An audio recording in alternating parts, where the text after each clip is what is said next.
Muy buenos días y bienvenidos en este 20 de enero de 2021, cuando estamos grabando ya esta comunicación con ustedes, esta interacción, un poquito más tarde de lo normal, justo porque estábamos pendientes ya de la salida de la Casa Blanca de la familia Trump, del presidente Donald Trump, abordando el helicóptero para llevarlo a la base aérea Andrews y desde ahí dar el último discurso como presidente en funciones. Hay que decir que el cambio de mando se produce al mediodía, a 12 del día con un minuto. Bueno, pues si ya presta juramento, Joe Biden formalmente será el presidente número 46 de los Estados Unidos, el segundo presidente, por cierto, católico en esta historia, y el primero siendo John F. Kennedy Jr., hablamos del año 1961. Muchas cosas que decir para esta ocasión. El día de hoy creo que la reflexión central tiene que ir en torno a lo que está viviendo Estados Unidos, a lo que los medios hablan en torno a la democracia, al legado de Donald Trump, en palabras del presidente, al legado de Donald Trump, en la realidad, cuánto esta es reflejada por las palabras del presidente o cuánto está alejada de la realidad, cuando el mundo vio directamente marcar dentro del contexto de la pandemia las 400,000 muertes de personas contagiadas por COVID-19 en Estados Unidos. Así que el día de hoy hay muchas razones para decir este país está cambiando, Estados Unidos está cambiando. No sabemos, lo que sí sabemos es que es un país dividido. Más de 80 millones de votos recibió Joe Biden de los estadounidenses en la elección, más de 70 recibió el presidente Donald Trump. Es importante, un presidente que se va en desgracia después de los 5 muertos y el asalto al Capitolio del 6 de enero, y como muchas cosas que marcan la historia de nosotros y de los funcionarios públicos, y en este caso el presidente Trump, pues su salida, la decisión de abandonar la Casa Blanca sin hacer parte de lo que es toda la ceremonia y el ritual de transferencia pacífica del mando, sin querer estar ahí, también dejan, bueno, pues ese vacío de lo que representa el mensaje de Trump en cuanto a que reconoce o no a Joe Biden. El presidente Trump sí le deseó en su discurso de la mañana, deseó a su sucesor una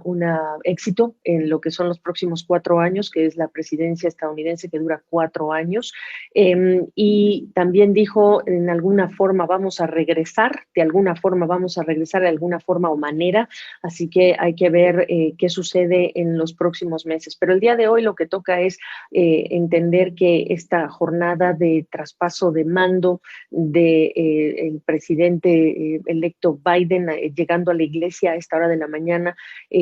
a la iglesia junto con el liderazgo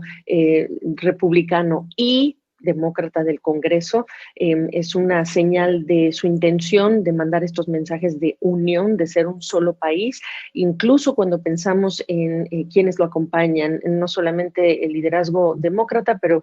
pensemos en Mitch McConnell, quien se tardó en reconocer lo que era la derrota del presidente Trump después de que se agotaron los recursos judiciales y legales, y en todos los tribunales donde se presentaron estos recursos se le dijo lo mismo al presidente. Pero también importante, Kevin McCarthy, republicano, quien estuvo acompañando pues los dichos del presidente Trump en relación con el fraude masivo y apoyó a Trump. Y el día de hoy también lo que es destacable es que el vicepresidente Mike Pence pues no fue a despedirlo ni a despedirse esta mañana a la Casa Blanca. Como recordarán, el presidente Trump pues de alguna manera a uno de sus más leales, digamos, servidores o compañeros dentro de la administración, que es el vicepresidente Mike Pence, pues también lo denostó cuando en los rallies y en otros comentarios hablaba de que Mike Pence pudo haber hecho algo más en el Congreso. Y todo esto cuando no se escapa de la memoria, porque lo tenemos ahí en las imágenes en Washington. Estados Unidos y en particular la ciudad de Washington está amurallada, acorazada, con un enorme despliegue de seguridad. Y no solamente este cambio de poder, esta era de Joe Biden se inaugura de un modo distinto por la pandemia. ahora también se inaugura de un modo distinto por la pandemia y porque la poca gente que quizá habría tenido la posibilidad de acercarse a presenciar este momento histórico, tradicional de la vida democrática de los Estados Unidos, no lo va a poder hacer por lo que ocurrió el día 6 de enero. Así que es un país dividido, es un país polarizado y Joe Biden se encargará con sus hechos, y lo está demostrando ahora esta mañana, de la importancia de unificar al país. ¿Cuánto trabajo va a tener que hacerse para lograrlo? Eso es un punto importante. Pero hay que recordar también que Joe Biden es un hombre político de hace mucho tiempo, 36 años en el Senado, lo convierten en el senador de mayor, digamos, término, o el senador con mayor término o tiempo en funciones, que se convierte en presidente. Incluso Joe Biden pues deja atrás a Lyndon Johnson, que sirvió 12 años en el Senado antes de convertirse presidente. Y hay la primera vez de muchas cosas. Hoy Estados Unidos está marcando historia por muchas cosas. La nueva conformación del Congreso, la legislatura 117 de los Estados Unidos, que comenzó y arrancó funciones el 3 de enero, pues también tiene un número récord de integrantes mujeres, negras, y también miembros hispanos o latinos, y también miembros que son identificados como LGBTQ. Esto importantísimo. Importante también para las peleas que vienen legislativas, que es el primer Senado. Recordar que ganó Georgia, hizo la balanza en favor de los demócratas, no solo en la presidencia, sino también en el Senado, y entonces es el primer Senado, la conformación del Senado, que está empatado, digamos, desde el año 2001. También es el más dividido desde el año 2001. Los republicanos están también en la Cámara de Representantes controlando solamente 221 asientos.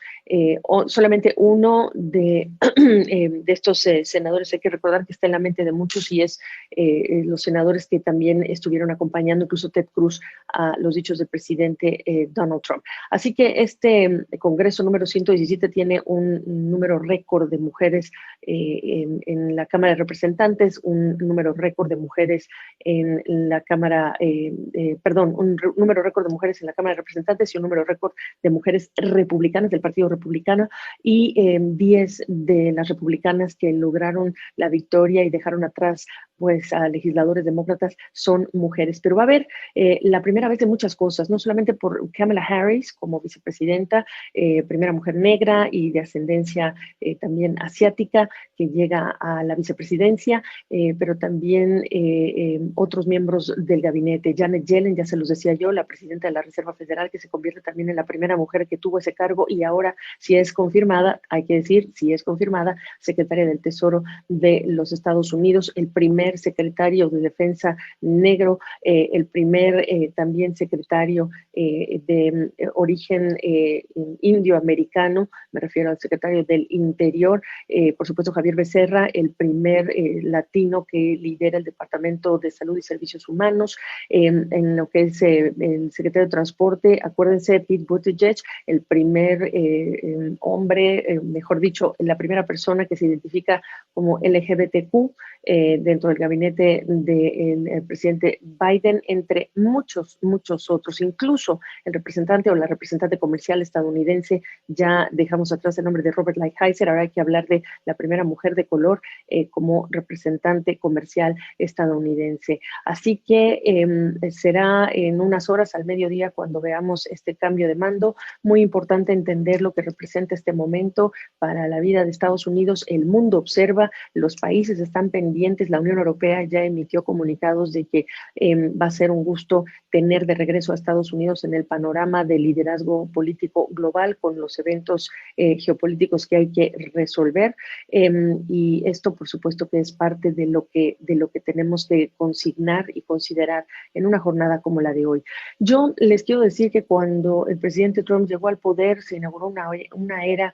muy delicada también para los medios, y es importante consignar lo que va a representar representar la ausencia de Donald Trump de las redes sociales por decisión de las redes sociales, pero la ausencia del presidente Donald Trump en relación con la manera en la que se comunicaba el gobierno estadounidense con la gente, con sus ciudadanos y con la prensa. Obviamente, desde que llegó Barack Obama al poder como presidente demócrata, las redes sociales fueron parte del mecanismo por el que logró la presidencia y con el que se logró comunicar con la gente, pero nunca nadie como vimos en estos 4 años con Donald Trump en la presidencia. Así que hay muchísimas reflexiones que hacer en torno a las instituciones, a la democracia, a la figura presidencial, a lo que sería la manera de hacer política, a lo que significa la manera de negociar, el art of the deal que representa Donald Trump y la otra forma de negociar que representa a Joe Biden con los contactos en el Congreso, con este animal político que desde muy joven llegó a Washington y ahora se ha convertido en presidente después de 2 intentos previos de llegar a la presidencia. Así que yo les invito a reflexionar y a vivir el momento en Estados Unidos hasta el último segundo. Muy importante lo que estamos viendo el día de hoy y lo que está mandando como señal al mundo de lo que es la ceremonia y lo que por la tarde incluirá la firma de varios decretos ejecutivos, al menos una docena de decretos ejecutivos, siendo el primero de ellos la obligatoriedad para el personal del gobierno federal de portar cubrebocas o mascarilla. Y ese es el otro. Los historiadores apuntan a que nunca antes en la historia reciente, salvo tiempos del presidente Roosevelt, un presidente estadounidense había enfrentado los desafíos de las dimensiones que hoy tiene frente a sí Joe Biden, el desafío de la pandemia, el desafío del colapso económico, entre otros, y el desafío, por supuesto, de las amenazas de seguridad interna, el desafío del terrorismo interno, es decir, protagonizado por los propios estadounidenses, ciudadanos estadounidenses. Los dejo con esta reflexión. Me encantaría saber qué piensan ustedes de este momento, muy importante. No olvidar que lo que importa también son las formas cuando discutimos, debatimos o no estamos de acuerdo, y el ejemplo son los pasados presidentes que, pese a no estar de acuerdo con su sucesor, al final decidieron no romper con la tradición y mantener esa institucionalidad y la ceremonia de subirse a un auto con el presidente que va a ser juramentado, dejar una carta, un mensaje presidencial para el presidente que llega, y esto no ha ocurrido el día de hoy, pero incluso el entonces presidente Obama, quien por cierto fue denostado por Donald Trump desde la oposición, y a quien se le cuestionó su lugar de nacimiento por parte del propio Donald Trump una vez venció Donald Trump en las urnas y se acercaba el momento de la transición. Barack Obama escribió una carta hablando de lo importante que era el país y no tanto las diferencias o la persona. Así que me encantaría saber qué tienen ustedes para comentar sobre el día de hoy, lo que estamos viendo en un día como hoy, qué representa para ustedes esta salida de Donald Trump y lo que representa la llegada de Joe Biden. No se pierdan nuestras transmisiones ininterrumpidas de esta jornada histórica, el cambio de página que se está viviendo en la historia de los Estados Unidos con la llegada del presidente número 46 de ese país.